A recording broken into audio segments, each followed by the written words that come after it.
This is so important. At the start of anything you're given, just put 10% of your selfish little brand in it right at the start and think, right, at the end of this project, what am I going to get out of it? If you are selfish in the right way, it can be a superpower for your career. Imagine yourself as your own little brand and what you can get out of everything you can do. You just got to accept that if you want to get promoted and go forward, you have to be selfish. You can't not be. Otherwise, you'll just be everyone's servant doing everything for them. But if you feel that little bit of resentment about someone else taking your work, don't let it fester. That means you've got a bit of ambition. You want to get noticed and you've got to listen to that and just make sure it happens. I love that advice. Hi, my name is Simon Gallagher. I'm CEO of Euronext London. Across Europe, we employ 2,500 people, and this is my Duvet flip. What's your advice to the next generation in terms of building their resilience? You don't become resilient if you don't throw yourself into difficult situations. Resilience is like a muscle, you have to build it. If you never expose yourself to difficult situations, then you will never become resilient. You don't have to get up on stage and do a speech to 1,000 people. Just do something every few weeks or every month, or if you can every day, that just pushes your comfort zone. If you don't do it, nobody else is going to do it for you. It's like a muscle. If you want to get muscles, you go to the gym step by step. You don't start on the big dumbbells, do you? What's your secret ingredient of adapting to change? I think you have to be part of the change and be a bit selfish and see opportunities in the change. Whatever you do, make sure you're noticed by people around you. So when there's a reorganisation, they went, oh, Simon could do that. And that's how I started at Euronext. And this really weird thing I could do was doing really good PowerPoint slides. My nickname became not Simon, but Slide Man. And my final question, what's your duvet flip? What gets you out of bed in the morning to flip the duvet? Breakfast? No, that's stupid.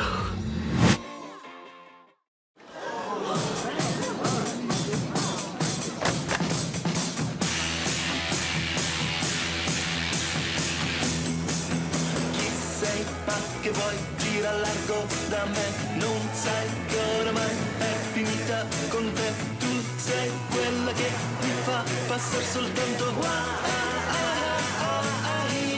chi sei,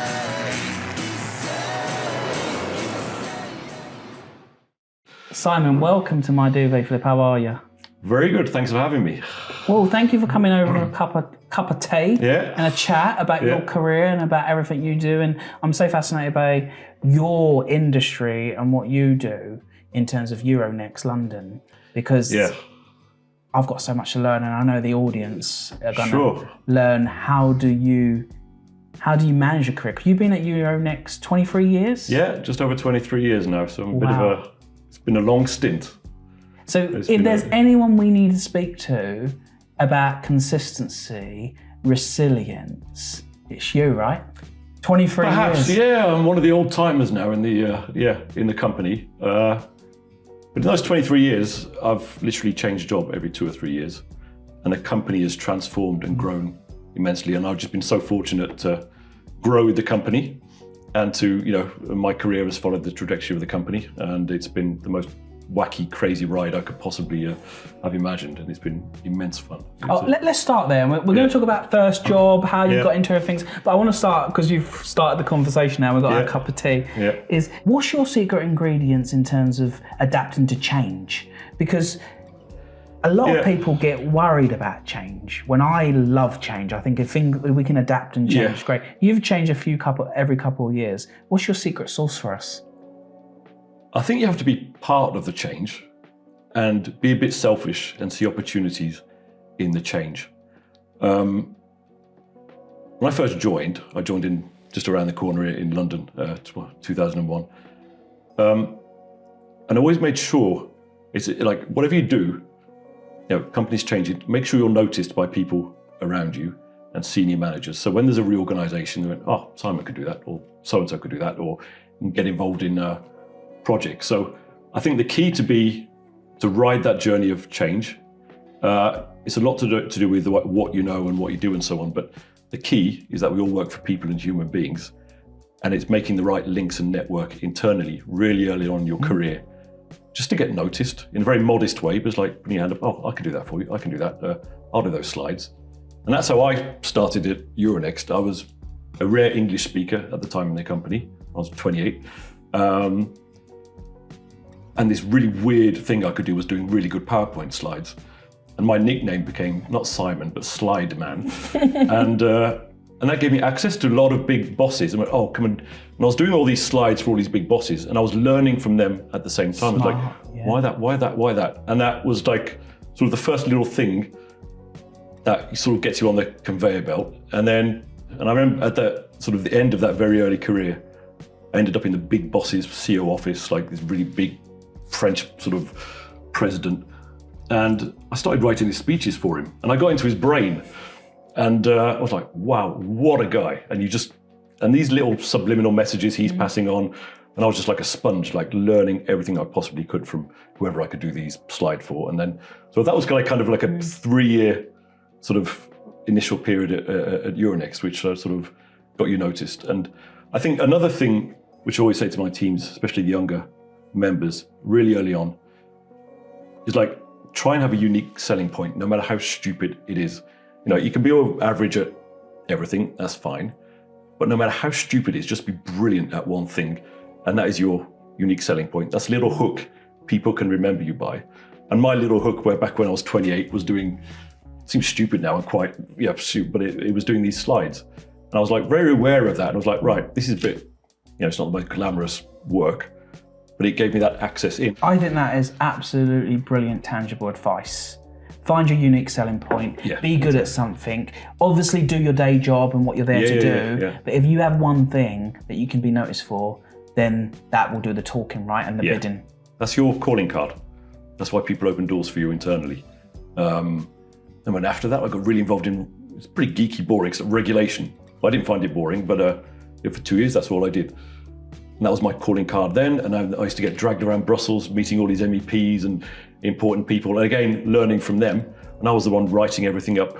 And so don't be afraid of doing the dog work and the dirty work, organizing the meetings, doing the minutes. And I always say, if you do work like that, structure is power. If you organize a meeting, control the minutes, and you're in your boss's head, you can start to influence. There is structure and power there, isn't there? And don't be scared of putting structure in place, because that gets you access to the people. The power of today is in the follow-up. And you're the one that had the opportunity to be the first one in everyone's inbox, right? Or whatever it is to say, okay, based on this meeting, I've taken the notes, this is what's going on, here's the next steps. I remember we were working on big projects and I had all these big bosses running behind me in the corridor, because I had access to the big boss saying, no, don't write that, oh, I don't want to do that. It's like, okay, and you get your little sort of bit of early influence in the organisation as well. An interesting fact about me is that I once went to North Korea on holiday. You mentioned a few conversations ago around being selfish. And people see that and go, oh, don't be selfish, don't. But if you are selfish in the right way, it can be a superpower for your career. Can you just break that down for us? Yes, this is so important. So for years and years, I was unselfish. Like, you're the victim, you're doing everything for everyone else. And then sort of something clicked in my head, and I thought, oh, why is he on the stage doing that? Why is she doing that? So then what I always say is, like, at the start of anything you're given, I just imagine it as a chart.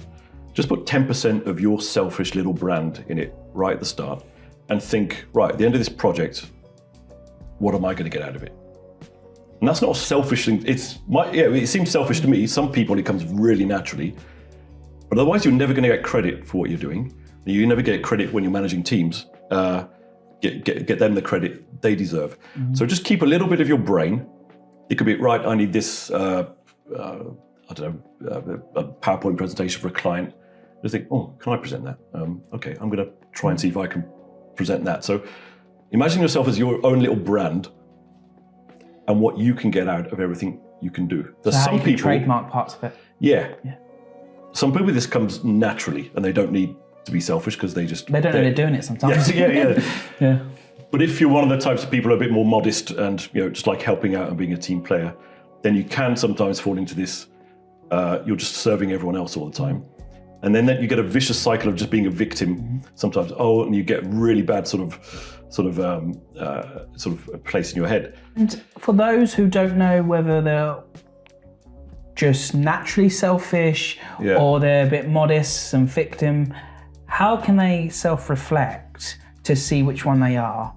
And how do they make you said at the start you weren't selfish and you had to say, okay, how do I put 10% brand in? Which I love that idea. But how do you get there rather than just being that Yeah, I think you've got to yeah, it's a really good point. So if you try and, there's a bit of self-reflection and diagnosis to work out where you are on the scale between selfless and selfish. But I think you just listen to how you feel. So if you do a big piece of work and then someone else ends up presenting it, if you don't feel any sense of injustice, maybe that's fine. But if you feel a bit of injustice and it's like, oh, it's not really fair, he's taken all the credit, then something's not quite right in the input output of what you're doing. And so you need to correct that pretty early on. Otherwise, you're just going to get into a very sort of resentful place. So I think it's a very individual thing. You just got to accept that if you want to get promoted and go forward, you have to be selfish. You can't not be. Otherwise, you'll just be, everyone's servant doing everything for them, and you'll be the doormat. And I don't want to be pejorative to people. There are some jobs that are like that, and people love serving, and they're not ambitious, and that's fine. There's absolutely nothing wrong with that. But if you feel that little bit of resentment about someone else taking your work, don't let it fester. That means you've got a bit of ambition. That means you want recognition. That means that you want to get noticed, and you've got to listen to that and just make sure it happens, and just manage it. I love that advice. And growing up, 28, obviously joining Euronext, was you an extrovert or an introvert? Introvert. You was introverted as well? Massive introvert. So tell us a little bit for the introverts out there, because you know what you've just said is, it seems very an extroverted, easy for extroverts. But what about if you're an introvert? I think the first thing to recognize is there's nothing wrong about being more introverted than extroverted. And you've just got to accept that's who you are. And being more introverted comes with a lot of powers that maybe other people don't have. Not powers, but abilities. If you're a bit more introverted, you tend to be a lot more observant than other people because you're listening more and you're observing more. Then when I joined Euronext, or in my earlier bits of my career, I wasn't shy or anything, but I was, I wouldn't always speak up. And I would just sit there listening, absorbing everything. I was a sponge. And then later on in my career, when I had to be more extrovert and so on, I learned so much from those early years of listening and absorbing. And you become a bit of not a mind reader, but you get into people's brains a bit more. And that gives you real power. If you can read, remember one of my bosses always said, just always put yourself in the other person's position. If you're an extrovert, that's sometimes a bit more difficult to do because you're so, giving your energy out. That's one thing. And the second thing, I think, if you're a bit more introverted, you're far more motivated to your own standards. And that makes you a lot more resilient, I think, and less volatile to other people's perceptions or words. And so I think those just two examples of things that give the introverts amongst us a little bit more power. And there's nothing wrong with being more introverted than more extroverted. So just accept it if it's who you are, and use the superpowers that come with it.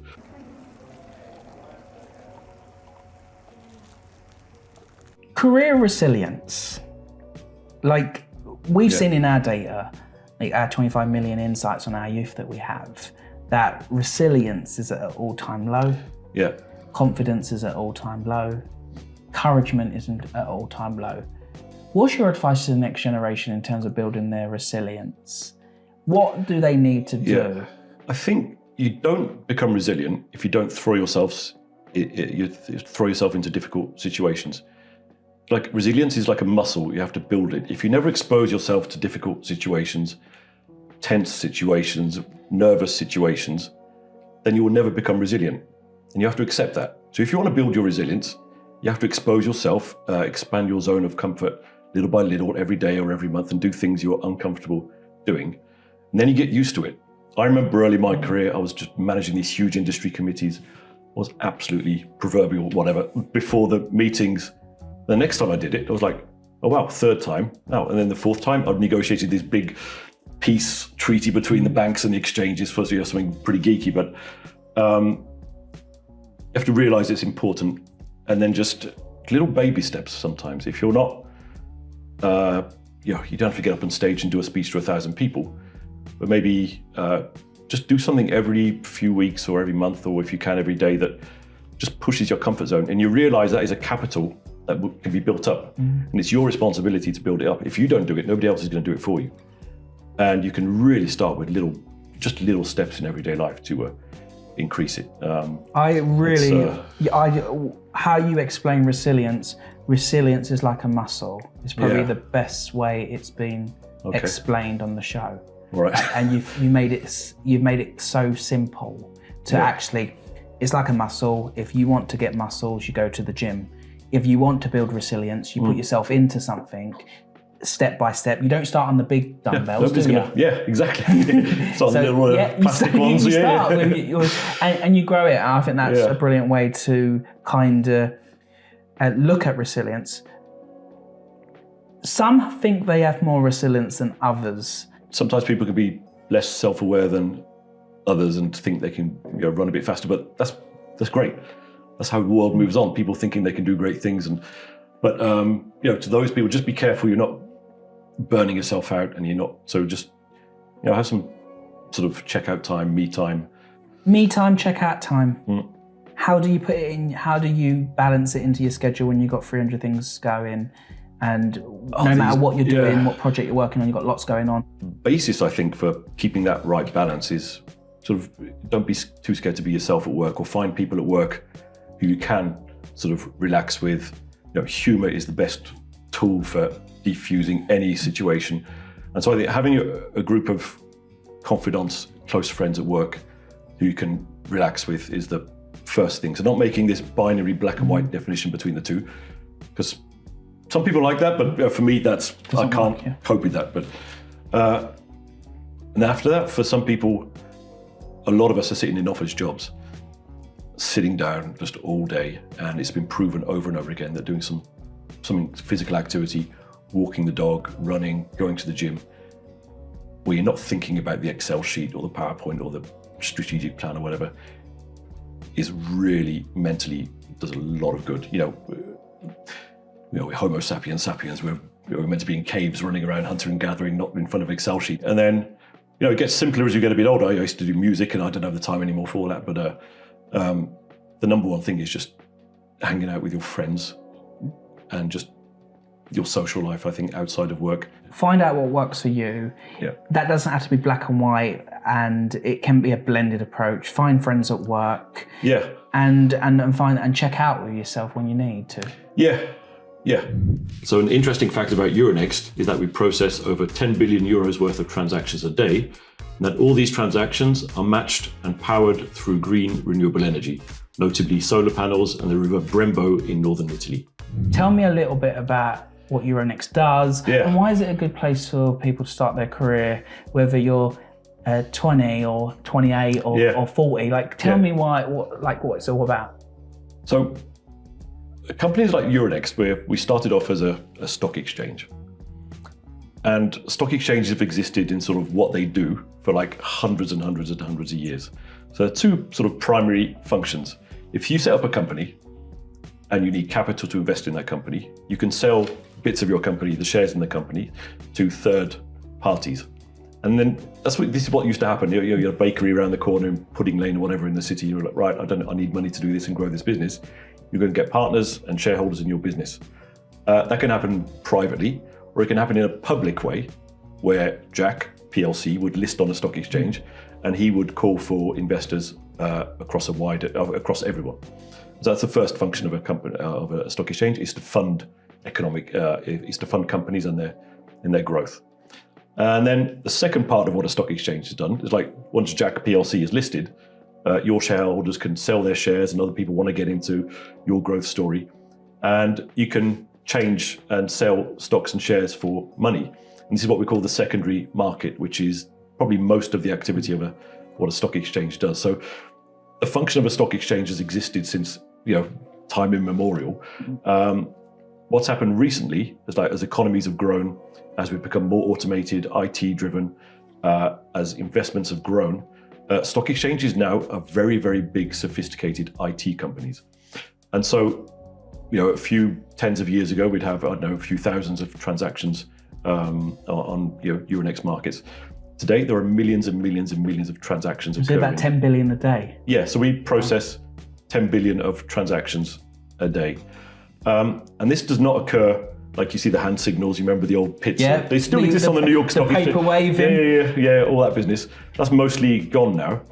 And the orders that you would send to a stock market now go to your local bank branch. They would pass it on to what we call a member of the stock exchange. Not anyone can be a member of a stock exchange. It's quite a complex thing to do. And to protect you as an investor, you have to be trained up and you have to be an authorized member of a stock exchange with all the right tools and processes and risk processes in place.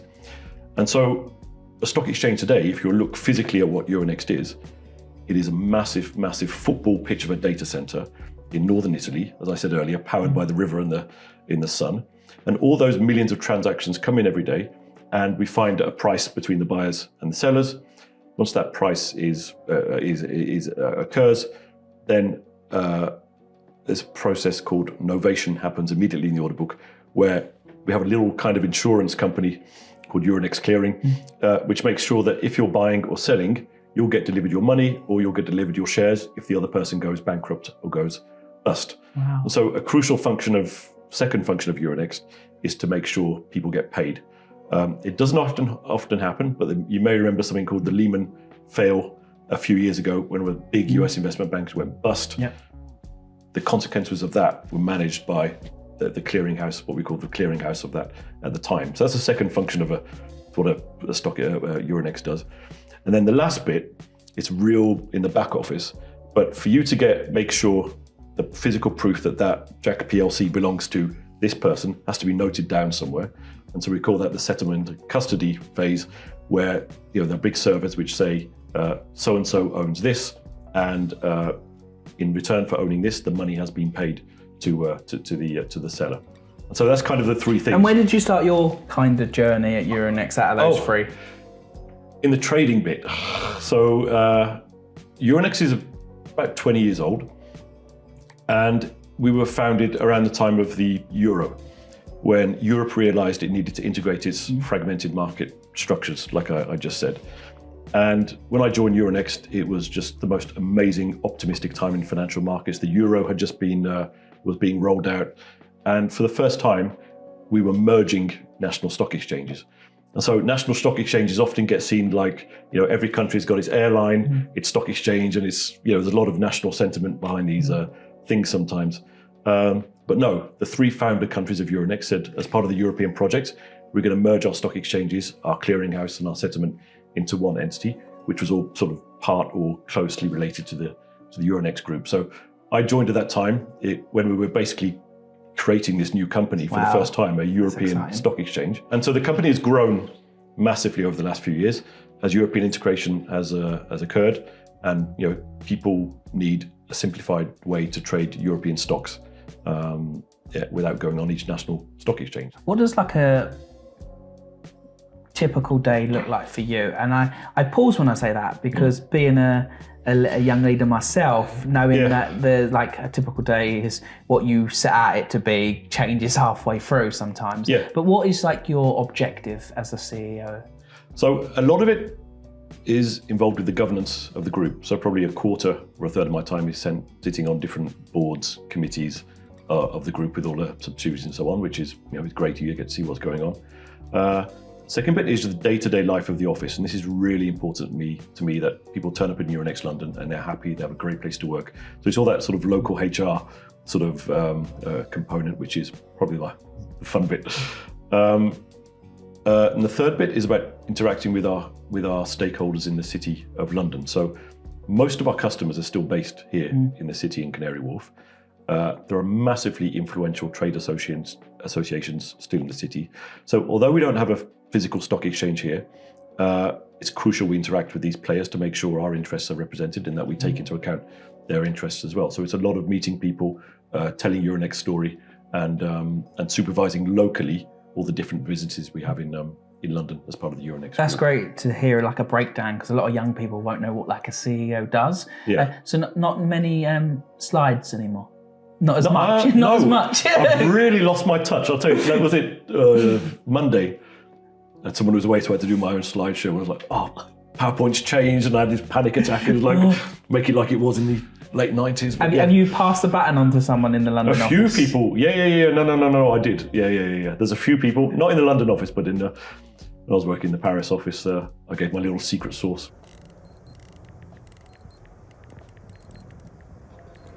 What is your advice to any young grad, apprentice, any young person who's looking to kind of get into your industry? What do you look for when you're hiring, and how does someone stand out in such a, at the moment in the recruitment market, there's thousands of people applying for each job. It's doubled. Great question. The first thing I'll say about Euronext, we do not care what school you came from. We could not. We're a multinational European company. We all speak a basic sort of form of English. There's no sort of fancy language BS used in Euronext. So we don't care what, I'll be frank, we don't care what school you went to. What we do care about is your passion and commitment, and if you're going to work hard and commit to the group. One of the things our CEO has done is very successfully take bets on people. And he has a feeling, we all do. Gut feel. Gut feel for a young person. He did it to me a few years ago, appointing people to big jobs, knowing in his gut, in his heart of hearts, that person is going to succeed. So I say it's quite a unique, place where we're small enough to have that sort of human relationship still important, and where people do get a chance if they put their hand up. Nobody would ever say no to you at Euronext if you want to work hard and put your hand up to work on a project. That's how I change job every 2 or 3 years in the firm. And sort of my advice for people applying to jobs, if you can just, because we all get the same CVs all the time, you've got to do something that, either just be yourself in the interview. Like it comes across straight away if you're putting an act up. So just be yourself. But if you could do something just to mark yourself out, we spoke about the hook earlier and the little calling card, so the person remembers you. Try and find that. If you send a little email after, and you get to the top of the headspaces of the person who's recruiting, that works. LinkedIn. So just write to the person on LinkedIn.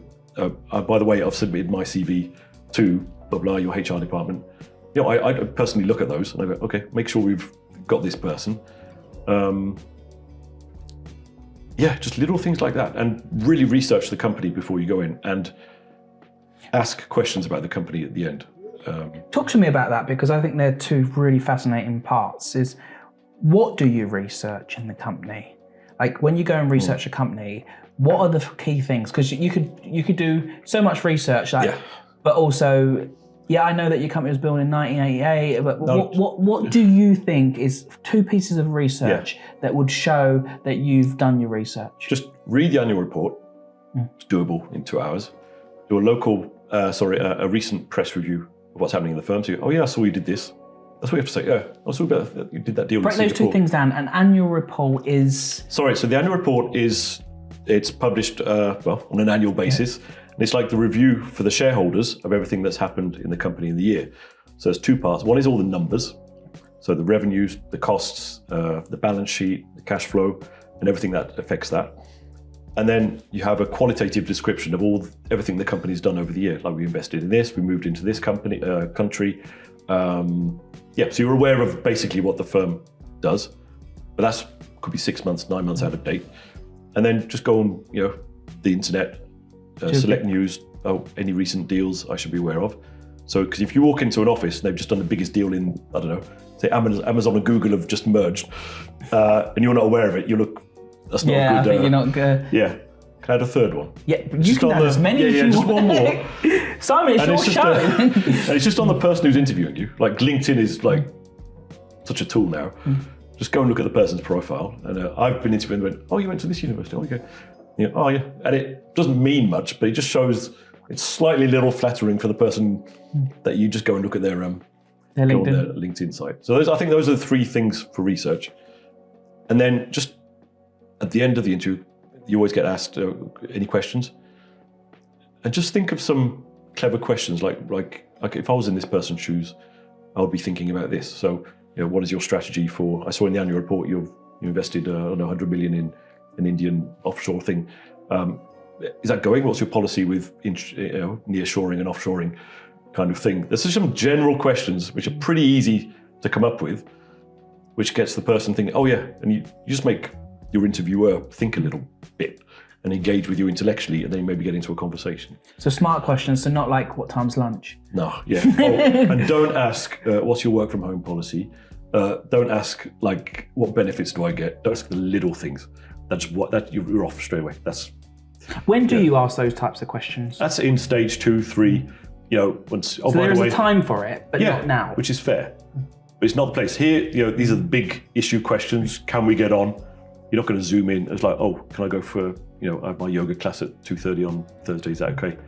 That's a weird question to ask at a first stage interview. So keep I've them got an holiday coming up and keep all that till the final stages. And if you have got a holiday, people understand and you're getting married or whatever, it's fine. If they want you, and it won't make a difference. And that follow-up email, which I totally agree with. Yeah. What does that say? It's simple. Don't go into. Everyone's got their own little thing. So it's not a 15-page slide. No, it's just a simple courtesy note to say thank you very much for your time. I really enjoyed discussing with you. I'm really looking forward to the following steps, blah blah, and I remain very enthusiastic about the opportunity. Don't go into detail. It's just literally a courtesy email for me. That's how I'd see that. So an interesting fact about market infrastructures is that these are the institutions which sit behind the high street banks that you know. And these institutions look after the safe execution of your trades. And above all, they make sure you are delivered your securities and that you get paid your money. What's one life lesson that's really stuck with you that you kind of turn back to? That's it's a non-negotiable now. I think, I don't know if it's a life lesson, but work is work. And if we zoom out a little bit about who we are, life is short. And there are people in this world at the moment getting bombed, starving. Don't get too wound up in day-to-day sort of stuff, and just kind of, you could get run over by a bus tomorrow. I went through some very serious health issues when I was in my early 30s, and that gave me some very valuable ability just to step back and go, well, I almost died then, and what's the worst that can happen? So zoom out a little. Yeah. And realise that in the context of things, your day-to-day stuff is fine. Your little bubble of your little world is this. You could be a lot worse. Most of the planet is a lot worse off than you. And just be thankful for what you've got. If you're lucky enough to be surrounded by family, friends, just look at all the good things in life. And it's like, wow, I've got a really good friend. I'm going to see my mate tomorrow night. That's You and I are sitting here over a cup of tea. Yeah, there you go. It is, isn't it? And what is your message to the next generation around the workplace? If there's one message for them, everyone who's tuning in, even for people who are not the next generation, what is your message? I think, especially when you're young, you have limitless opportunities in front of you. I remember when I was at university, I used to cycle to university just in absolute joy of wow, these are the best days of my life. I can literally do anything. And once you realise that I don't imagine yourself about you're the star of your own Netflix documentary. In 60 years they're going to make This Was the Life of Jack. And imagine yourself your own actor in your little film. And to make that a good story and a meaningful sort of career and life, you just have to move forward and do stuff. The worst thing you can do is just wallow around waiting for the dream job. Whatever you do in life will lead to other things, which will lead to other things. You can't just go from there to there. You have to go via this, and this will happen. You might go back a bit, and then just be open to that journey, and just don't be a victim, but see yourself as the actor in your own sort of, Netflix documentary or something. I think that's the number. Question for you. I love that, because I think that's just such a tangible way of looking at it. When you're 60, which is ages away. Of course. Retired in the south of France. What does your Netflix documentary say about you? Yeah. What in the trailer, in the 60-second trailer, what does Simon's documentary look like? That's a good question. like we all work for companies. We've got to make money and all this kind of stuff. That's the basis. That's important. So that's sort of. But the most important thing I think is the relationships you make along the way and the difference you make to people's lives. It's the knowledge you transfer in the professional workplace to the people that work for you. We have our transmission of knowledge and values through families and, our loved ones and our friends and so on. But the fact is a lot of us spend most of our time in the workplace. And if you have the privilege of managing people, you have an immense responsibility to pass on the lessons or your version, we're all flawed, but your version of the lessons that your previous bosses taught you. And if you can sit back at the end of your career and think, wow, I made a difference to these people, a positive difference to these people's lives, I think you've had a good life and a good career. Yeah. And my final question, and this has been so fascinating, so I really appreciate all your time and all your knowledge, and just like you talk so much sense. It's great. You break things down, Simon. People like to overcomplicate things, and like you said, the world's complicated, and focus on your bubble. Yeah. What's your duvet flip? What gets you out of bed in the morning to flip the duvet? Breakfast. No, that's stupid. Sometimes we don't all jump. I'm not a morning person, so I don't. Jump out of bed in the morning. Oh, this is why we're doing this at 9 p.m. exactly. But it's people that make a difference, that motivate me. If I'm going to have a great meeting with a customer, it's like, oh, cool, I'm going to see that customer today. Motivating someone at work, and it's the privilege of managing people and knowing that if you discharge your responsibility in the right way, all the people that interacted with you on that day, they can have a crappy day or a good day. So let's most of the time try and make it a good day for everyone, because as I said, life is short. We spend most of our time in the office together. So it's the people I work with. And I like that a lot. Your duvet flip is making it a good day for everyone around you, right? Yeah. Because that is it's not easy. It's not. Oh no, and you can't please everyone, can you? My wife often sends me a little text in the morning, have a great day. And I was like, oh, so American. It's like, no, she's right. Okay, come on. Let's do it. Well, I just want to say thank you. Thank you so much, Jack. I've enjoyed it so much. Yeah. Thank you for inspiring us and just making us, the team here as well, having a good day. So thank you. Brilliant. Thanks for having me. I really appreciate it.